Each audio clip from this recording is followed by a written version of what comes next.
Bonjour à tous ceux qui viennent de nous rejoindre. On vient d'ouvrir la salle d'attente. Donc, on va lancer ce webinaire. Un grand merci à vous tous d'être présents.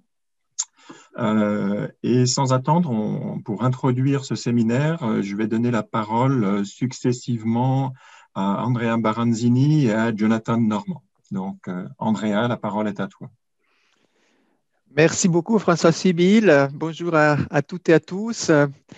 Pour commencer, je voulais vous dire qu'en effet, depuis 2015, le classement des 100 PDG les plus performants du monde de la Harvard Business Review ne se base plus uniquement sur les résultats financiers à court terme, mais également sur la performance des entreprises sur une plus longue période. Dans un monde où les risques sociaux, environnementaux et économiques menacent la performance des organisations, il apparaît de plus en plus clairement que le management durable est corrélé aux résultats financiers à long terme. D'ailleurs, même durant les crises économiques, les entreprises qui ont davantage investi dans la RSE ont eu moins de difficultés à revenir à meilleure fortune, et puis on verra si c'est le cas aussi avec cette crise Covid. Qu'en est-il cependant des entreprises dans notre région? Est-ce qu'elles se préoccupent de la RSE? Quelles sont leurs motivations? Dans quel domaine d'action œuvrent-elles en priorité? Avec quelle stratégie? Quelle est la valeur ajoutée de la RSE pour nos entreprises? La publication de ce premier baromètre RSE effectué par les étudiantes et les étudiants de la HEG Genève contribue à apporter des réponses à ces questions. À la HEG Genève, nous sommes convaincus, et certains résultats du sondage d'ailleurs le montrent, que les politiques de durabilité doivent se professionnaliser. À la HEG Genève, nous avons ainsi mis en place du niveau bachelor jusqu'à la formation continue des formations sur le management durable afin d'enseigner aux étudiantes et aux étudiants les approches et les outils pour mettre en œuvre concrètement et en pratique les stratégies de durabilité dans les organisations. Dans ce cadre, nous remercions Belab de la collaboration car il donne à nos étudiantes et à nos étudiants l'opportunité de se confronter de manière pratique avec les questionnements des entreprises sur la durabilité. Ce premier baromètre est un résultat de c'est un travail de grande qualité qui a été réalisé dans un délai relativement court, dans un contexte sanitaire, comme vous le savez, vraiment particulier et difficile. Les résultats obtenus sont intéressants. Certains sûrs ne sont pas révolutionnaires, mais ils ont l'avantage d'être issus de données factuelles recueillies sur le terrain et ne sont pas issus d'impressions ou de perceptions individuelles. Cette étude s'appuie en fait sur un premier travail qui a été conduit il y a une année par des étudiants de la même option et le travail qui a été effectué l'année passée et puis cette année a du sens seulement s'il va perdurer dans le temps et donc que ce baromètre existe dans la durée pour pouvoir donc mesurer les évolutions dans ce domaine-là. Voilà, je tiens à remercier en particulier l'équipe Belab suisse qui a donc collaboré dans cette étude et qui a donc fourni aussi le cadre conceptuel à partir duquel le sondage a été réalisé. Je remercie notamment Jonathan Normand, Jean-Robert Jorda, Colline Jeunet. Je remercie aussi les 50 organisations qui ont bien voulu répondre à nos étudiants. Merci beaucoup pour votre disponibilité. Je remercie énormément les personnes qui ont encadré le projet à la HEG, Copessine Laurence, consultante en RSE et diplômée du DAS en management durable de la HEG Genève, François Sibyl, qui est le chargé de cours en management durable et responsable de ce cours particulier, et Colette Kaplan-Hamache, en charge de la communication à la HEG Genève, pour son soutien à l'événement. Et puis, last but not least, comme on dit, je tiens à remercier énormément les étudiants en bachelor de l'option secondaire projet disruptif qui ont réalisé ce sondage et le rapport, Merci donc beaucoup à Anaïs Muller, Hélène Dessona, Aziz Orfia, Luis de Matos Miranda, Coller, pardon, et Adriano Turisi. Voilà, merci beaucoup. Et puis, voilà la suite de l'événement. Je repasse la parole à François. Merci beaucoup, Andrea. Jonathan, un mot d'introduction? Oui, bonjour à tous. Eh bien, tout d'abord, je tiens à féliciter effectivement aussi les étudiants, cette collaboration avec la HEG et les collaborations avec les acteurs de l'éducation, les acteurs des hautes écoles, qui nous permettent en fait effectivement de connecter les futurs praticiens dans le monde du travail avec la thématique de la durabilité et puis de se lancer dans un exercice qu'on a trouvé passionnant à réaliser ensemble.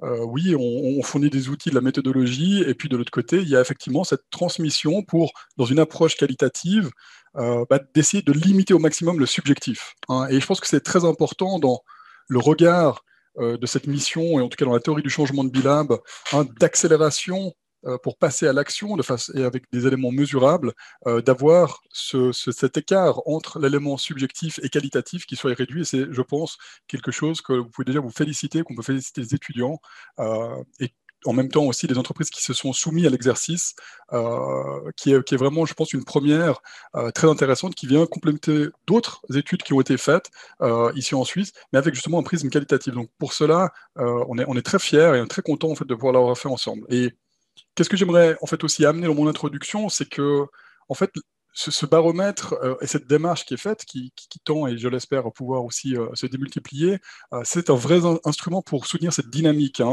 d'effet multiplicateur qui est au cœur de nos actions avec Bilab dans cette dynamique de mouvement, qui est en fait de passer de l'information à l'envie d'agir, mais surtout en démontrant en fait quels sont les leviers de contribution concrets. On sait que les entreprises fonctionnent beaucoup en observation, hein, et donc là, on vient avec des éléments structurés, que ça soit sur montrer ces difficultés de passage à l'action pour les entreprises et de faire le lien avec la nécessité de mesurer son impact et de formaliser les pratiques existantes. Hein, c'est ce qu'on ressent, nous, et ce qu'on voit beaucoup dans l'écosystème suisse des entreprises. Et puis ça, ce sont vraiment les deux préalables pour ce qu'on appelle une action de durabilité cohérente, donc on va dire intégrée. Hein, donc c'est de gérer la durabilité sur des thématiques de gouvernance vis-à-vis de ses collaborateurs, dans ses modèles d'affaires via les enjeux environnementaux, et puis les enjeux aussi dans les chaînes de valeur. Et une fois qu'on connecte tous ces points, on a en fait un élément, une approche qui permet de faire une stratégie intégrée, hein, pour ne pas gérer la durabilité comme un projet, mais l'intégrer. Et donc, l'exercice qui est fait là avec ce baromètre nous donne cette perception. Et puis donc, pour faire bref, je me réjouis d'écouter les résultats et puis de rebondir dans la suite avec. Donc, je vous redonne la parole et je pense que je donne la parole à Capucine, si je ne me trompe pas. Bonjour à tous. Alors, pour introduire cette session, donc nous sommes réunis aujourd'hui autour d'un projet universitaire de bachelor porté par 6 étudiants qui sont de gauche à droite sur l'image Aziz Orfia, Adriano Turisi, Hélène Dessona, Louis Coller, Anaïs Muller et Luis Miranda, accompagnés par 2 encadrants qui sont donc François Sibyl et moi-même.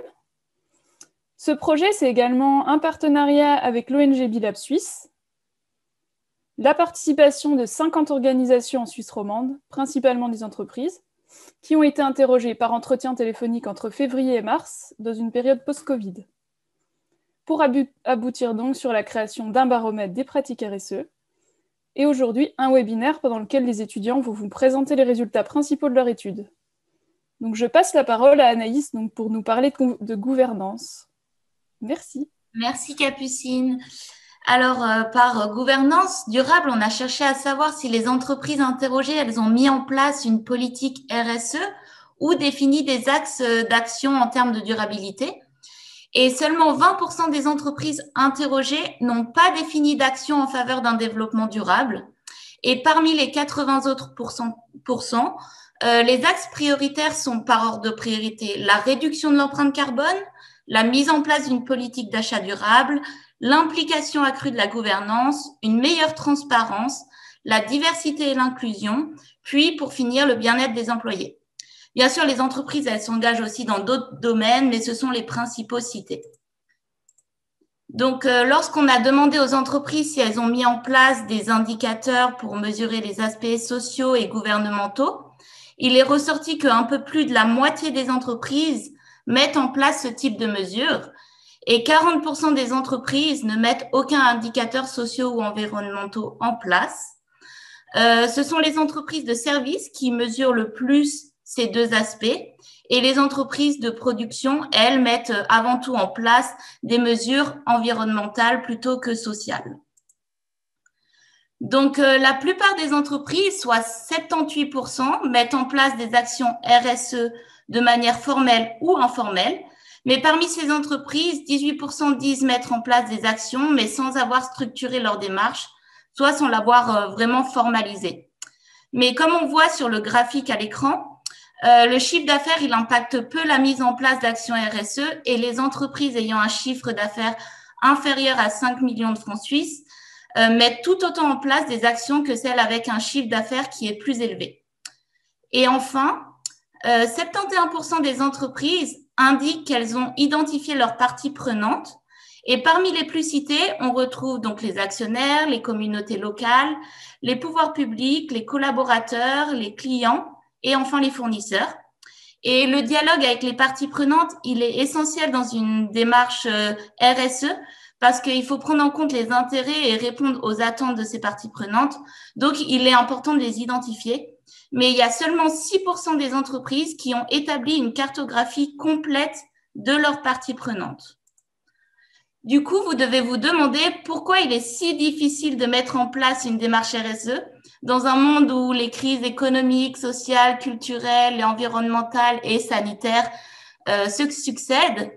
Les freins de ces démarches RSE sont d'abord le temps, l'argent, les ressources humaines, mais aussi un manque de conseils, de connaissances ou même de motivation.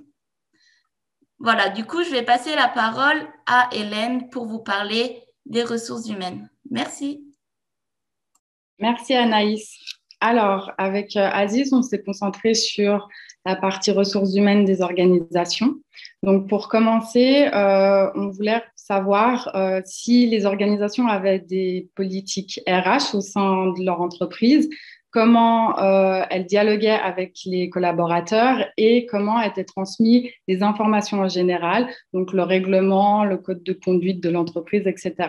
La tendance globale qui s'est détachée de notre analyse, c'est que 41% des entreprises proposent les documents de façon écrite. 25% n'ont aucune politique RH de mise en place. Ça concerne surtout les entreprises avec moins de 10 employés à plein temps.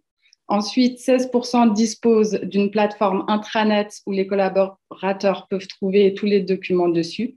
Et 14% parlent du règlement du code de conduite de façon orale. Concernant l'embauche inclusive, donc l'embauche inclusive, par exemple, c'est la réinsertion de chômeurs de longue durée ou des personnes en situation de handicap. Donc là, il y a deux tendances qui se sont révélées. D'abord, certaines entreprises ont une politique très claire à ce sujet et d'autres pratiquent l'embauche dite diversifiée. Donc, pour ce qui est de la politique claire, la taille de l'entreprise ne fait pas partie du facteur qu'on peut prendre en compte. Ça peut être soit des grandes ou des petites entreprises. Et pour les embauches diversifiées, donc, c'est les personnes engagent la personne selon les compétences qui sont recherchées pour le poste et pas d'autres caractéristiques physiques. C'est une approche qui est dite plus au feeling. Ensuite, on a regardé l'égalité homme-femme. Donc, l'égalité homme-femme, on peut la retrouver dans la rémunération et aussi professionnelle. Donc, pour la rémunération, il y a une part de cette différence de salaire qui est expliquée, donc avec l'expérience, la formation, les responsabilités, mais une autre part, elle, ne l'est pas. Et pour résoudre ce problème, la majorité des entreprises de notre questionnaire établissent ou sont en cours d'établir une grille salariale et quelques entreprises sont certifiées pour garantir cette égalité homme-femme. Et d'un point de vue professionnel, La tendance générale, c'est qu'il y a une minorité de femmes dans les directions, sauf quelques rares exceptions. Et concernant les collaborateurs, on peut voir deux choses. Dans le secteur public, la proportion est plutôt égalitaire et dans le secteur privé, il y a 45% des entreprises qui sont composées majoritairement d'hommes. Les entreprises qui ont répondu à notre questionnaire nous ont donné une piste. Elles peuvent l'expliquer avec la masculinisation de certains métiers. En effet, dans les secteurs de l'horlogerie ou de l'ingénierie, par exemple, ces secteurs peinent à trouver des femmes, alors qu'à l'inverse, il y a des métiers qui sont dits plutôt féminins, comme par exemple les ressources humaines, où on retrouve une majorité de femmes. Voilà, Aziz, c'est à toi. Merci Hélène. Moi, je vais vous parler des écarts de rémunération. Alors, ce qui est intéressant, c'est qu'on posait la question de savoir quels étaient les écarts de rémunération au sein de votre entreprise. Et tout de suite, le premier déclic qui venait, c'était les écarts de rémunération horizontaux. Alors, pour un même poste, une même fonction, etc., etc. Et ça, plus de la moitié des entreprises, elles essayaient d'avoir au moins un indicateur ou en tout cas, elles connaissaient l'écart de rémunération pour un même poste et puis elles le justifiaient. C'est ce qui se confirme dans les études en général par l'ancienneté, l'âge, les diplômes, ces trucs un peu génériques. Par contre, ce qui était intéressant, c'était de voir que l'écart de rémunération vertical, c'est quelque chose qui était un peu plus flou. Souvent, c'était si on avait affaire à des directeurs d'entreprise, eux, bien évidemment, ils arrivaient à nous indiquer quel était l'écart de rémunération entre le plus petit salaire et le plus élevé.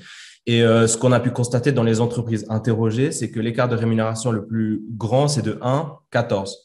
Et que à ce niveau-là, absolument aucune entreprise ne mettait en place d'indicateurs ou essayait de réduire ou de maximiser ce genre ou de rendre plus performant, disons, cet écart de rémunération. Ce qu'on a vu aussi, c'est que le chiffre d'affaires n'a pas spécialement d'impact, juste que plus le chiffre d'affaires était grand, plus l'écart allait être plus élevé. Et ça s'est montré dans cette étude. Et l'autre chose qu'on a voulu voir dans la politique RH, c'était les priorités de l'entreprise par rapport aux conditions de travail. Donc, ce qu'on a vu, la chose qui était ressortie de toute entreprise confondue, tout secteur, vie privée, vie professionnelle. Ça, c'était unanime. Tous les directeurs, toutes les ressources humaines nous ont dit, pour nous, c'était important que nos collaborateurs puissent avoir un bon équilibre entre les deux. Et puis, pour mettre ça en place, l'outil, c'était le télétravail, bien évidemment, par la force des choses, aujourd'hui, presque tout le monde s'y est mis, pour ceux qui pouvaient le faire. Mais c'était d'essayer de donner plus de vacances que ce que la loi ne le demande. C'était d'avoir des horaires un peu flexibles, de pouvoir, par exemple, ce qui était souvent donné comme exemple, c'était de dire, on a souvent des pères ou des mères de famille qui travaillent chez nous, d'aller chercher les enfants à la garderie ou de les prendre à l'école ou des choses comme ça, d'avoir cette flexibilité sur ce genre de choses. Et puis après, on a voulu savoir les autres priorités de l'entreprise et ce qui ressortait. Et ça, c'était plus particulier pour les toutes petites entreprises. Donc, entre moins de 15 collaborateurs, 10 ans, c'était que l'ambiance de travail, c'est ce qui primait. Donc, ils sentaient, il y a même une des entreprises qui nous a dit, nous, on n'est plus seulement des collègues entre nous, mais on est vraiment une petite famille. Et ça, c'était un élément qui ressortait beaucoup au niveau des petites entreprises. Donc, souvent, c'était des histoires de faire des activités extra-professionnelles après le travail. C'était de faire autre chose que du travail et de considérer ses collègues comme presque plus des amis que des simples collègues de travail. Ça, c'était la dia suivante, si jamais… Ouais, c'est ça. Et là, après, on peut voir le reste des choses qui étaient ressorties. Donc là, on avait laissé carte blanche aux entreprises de nous dire qu'est-ce qui était priorité pour eux. Et puis, ils nous ont répondu tout simplement, voilà, flexibilité des horaires, cadre, confort, etc. Et étonnamment ou non, en tout cas, ça confirme certaines théories par rapport aux ressources humaines, c'est que le salaire vient pas dans les premières choses, mais vient un peu plus vers la fin. Et c'est pas ça qui était le plus demandé, qui était mis en priorité par les entreprises. Finalement, qu'est-ce qu'il en est par rapport à la protection des collaborateurs? C'est vrai que cette dernière décennie, voire ces 5 dernières années, beaucoup de choses ont changé dans notre société. Libération de la parole des femmes, les MeToo, les balances temporaires, etc., etc. Il y a beaucoup de choses qui sont rentrées en compte dans l'aspect professionnel. Et là, c'était savoir comment s'en protéger les collaborateurs. Et là aussi, très naturellement, quand on posait la question, les entreprises parlaient beaucoup de ce qui était du harcèlement au travail entre les sexes souvent. C'est ce qui ressortait beaucoup. Mais il y avait aussi l'aspect harcèlement au travail de ce qui est du burn-out, du mobbing et toutes ces choses-là. Donc, ce qui était le plus mis en place pour protéger les collaborateurs, c'est souvent pour les petites entreprises la politique de la porte ouverte. Donc, le directeur qui est à disposition ou la directrice ou le RH qui est à disposition pour parler avec les collaborateurs quand il y a un problème. Pour celles qui avaient un peu plus les moyens, et ça se voyait vraiment en termes de chiffre d'affaires ou de taille, les deux en tout cas rentraient en considération, c'était qu'elles mettaient des lignes externes, des téléphones externes ou un contact externe, un psy ou quelque chose comme ça pour pouvoir s'exprimer et avoir un avis de comment se comporter, des choses comme ça. Et ça se couplait très généralement avec une charte. Voilà ce qui était des mesures pour la protection des collaborateurs. Et je passe la parole à Louis. Alors, du coup, moi, je vais vous parler des entreprises et l'environnement. Donc, on sait qu'aujourd'hui, l'environnement est un enjeu très important et surtout pour les entreprises. Donc, on peut directement passer à la slide suivante. Alors, on a cherché dans un premier temps à savoir si les entreprises étaient conscientes de leur impact environnemental. Et on voit tout en bas qu'une petite minorité, 6%, estime avoir un impact négligeable. Donc, c'est elles qui l'estiment et ce n'est pas forcément nous qui l'évaluons. Et c'est du coup elles qui estiment que leur activité n'a aucun impact environnemental. Mais hormis ce petit pourcentage, tout le reste sont conscientes de leur impact environnemental. La moitié d'entre elles arrivent à les identifier et on peut voir, je vais vous expliquer par la suite dans la graphe de droite, comment est-ce qu'ils l'identifient. Et dans la moitié, dans le 50%, 18% d'entre elles le font depuis plus de 5 ans. Donc, ce qui est intéressant avec le graphique de gauche, c'est qu'on voit la maturité de conscience qu'ont les entreprises en Suisse romande, en tout cas celle de notre échantillon. Et on voit que déjà que la majorité est consciente de leur impact, c'est déjà très positif. Maintenant, il faudrait qu'elles commencent aussi pour le 44%, qu'elles commencent à identifier quel est l'impact exact qu'elles ont sur l'environnement. À droite, on voit comment elles le font. Donc, on voit que la majorité se partage entre les audits internes et les bilans de gaz à effet de serre, qu'ensuite est suivi de 22% les normes qui sont mises en place, ensuite des audits externes donc faits par des organismes externes à l'entreprise, et le petit dernier pourcentage qui se partage entre les obligations légales qu'ont les entreprises à mettre en place des indicateurs pour pouvoir identifier leur impact. Il y a aussi l'engagement des employés, donc ça fait un sort de management de bottom-up où l'employé peut proposer et aussi mettre en avant les impacts environnementaux qu'a l'entreprise. Et le petit dernier pourcentage qui est donc l'exemple concurrentiel, donc l'entreprise va s'aligner par rapport à un concurrent et du coup, elle va se mettre à identifier ses impacts. Ce qui est intéressant avec ce graphique, c'est que les grandes entreprises, donc qui ont plus de 250 collaborateurs, ont tendance à privilégier les audits internes, les bilans de gaz à effet de serre et les audits externes. Maintenant, les PME, les petites et moyennes entreprises, elles ont tendance à mettre en place, elles ont tendance à identifier leur impact en mettant en place des normes volontaires. La grande différence qu'il y a entre les normes volontaires et les audits internes ou les audits externes, c'est que les audits externes ont un coût relativement important. Et c'est ce que ne peuvent pas forcément, les PME ne peuvent pas forcément mettre l'argent pour avoir un audit externe. Et c'est pour ça que beaucoup identifient leur impact lorsqu'elles viennent à mettre en place des normes volontaires. Donc, la prochaine slide, on va parler de l'utilisation des ressources renouvelables. Donc, dans un premier temps, donc, il y a l'énergie. Donc, 64% des entreprises qu'on a interrogées estiment que la source d'énergie vient d'une source renouvelable. Et dans ces 64%, 24% ont certifié par leur fournisseur d'énergie que leur énergie est bien renouvelable. Ensuite, pour l'utilisation de matériaux renouvelables, la moitié des entreprises arrivent à retracer l'origine de leurs matériaux et 62% de ces matériaux qui sont achetés sont des matériaux d'une provenance durable. Ensuite, pour ce qui est des déchets recyclés, donc la majorité, 96% des entreprises recyclent leurs déchets et en moyenne, c'est 83% des déchets qui sont recyclés. Donc, dans ce qu'on voit dans cette slide-là, c'est que finalement, les entreprises sont très soucieuses de leur environnement et qu'elles n'hésitent pas à se fournir en énergie renouvelable, à acheter durablement leurs matériaux de production, leurs matières premières et surtout à recycler leurs déchets. Donc maintenant, je vais laisser la parole à Louis. Je te remercie. Donc, pour ma part, je vais vous parler du niveau d'engagement externe des entreprises. Donc, tout d'abord, il faut savoir que la mise en place de partenariats et la participation à des actions collectives, ça fait partie intégrante de la démarche de responsabilité sociétale. Donc, il s'agit sur le fond, en fait, de dialoguer et de travailler avec les parties prenantes autres que les clients, les fournisseurs ou les actionnaires. Donc, pour nous, ici, le but était de savoir quel type de partenariats sont mis en place par les organisations interrogées.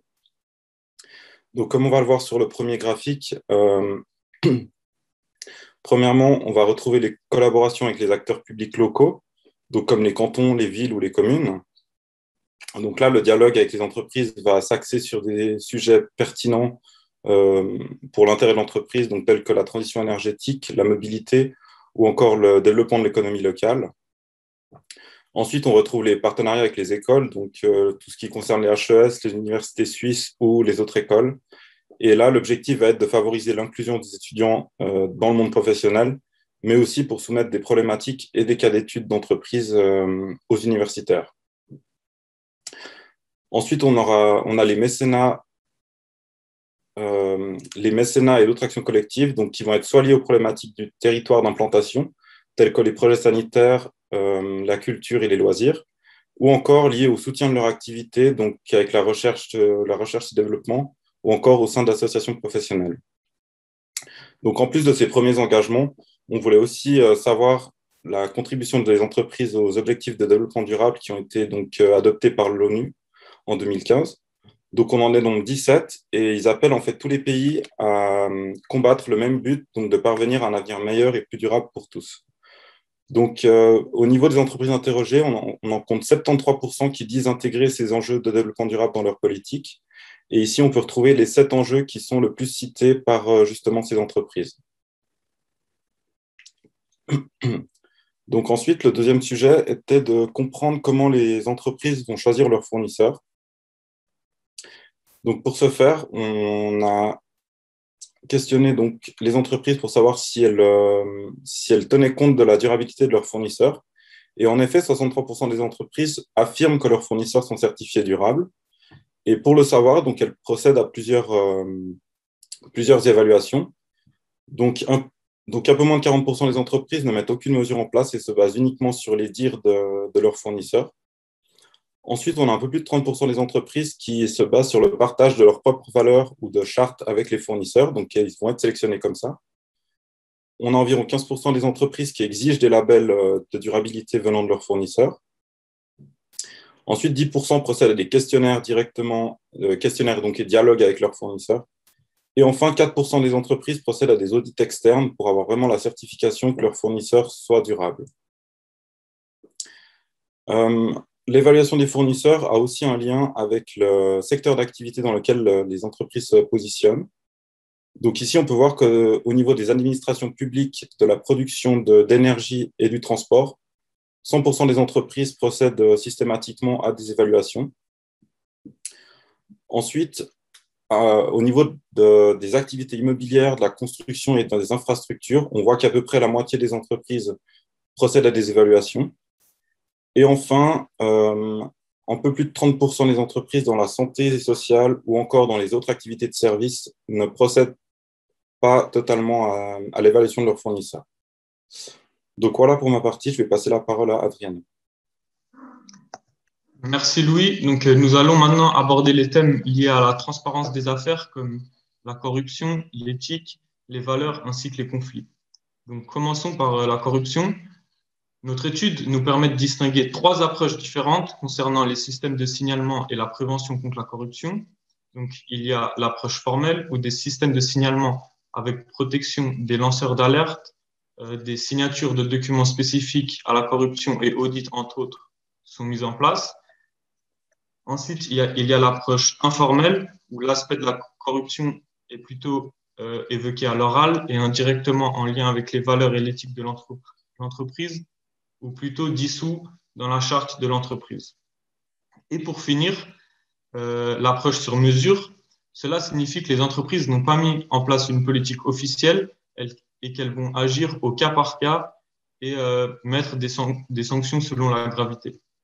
Nous avons comparé les petites et les grandes entreprises. Donc, seulement 13% des petites entreprises ont mis en place une politique officielle contre 84% pour les grandes entreprises. Le secteur de l'entreprise peut jouer un rôle concernant les mesures mises en place, car certains secteurs sont plus stricts et sont dans l'obligation de mettre en place certaines mesures, par exemple le secteur public ou le secteur bancaire. Slide suivante, s'il vous plaît. Donc, nous avons posé la question aux entreprises interviewées si elles étaient impliquées dans les sujets de controverse.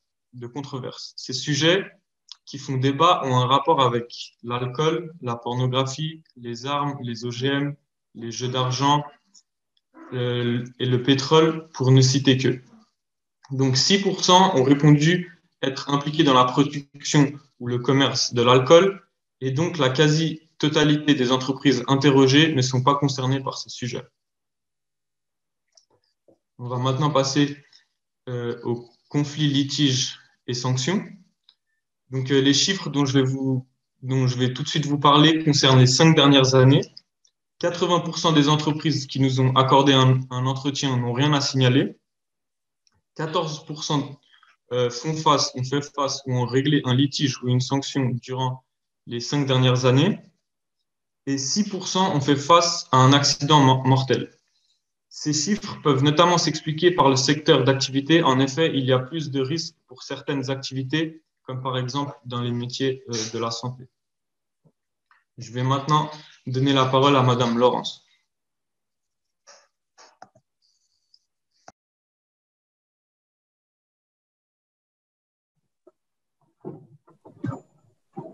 Merci Adriano. Alors un petit mot de conclusion pour vous remercier. Alors tout d'abord un grand merci à la HEG qui nous a permis de conduire cette étude.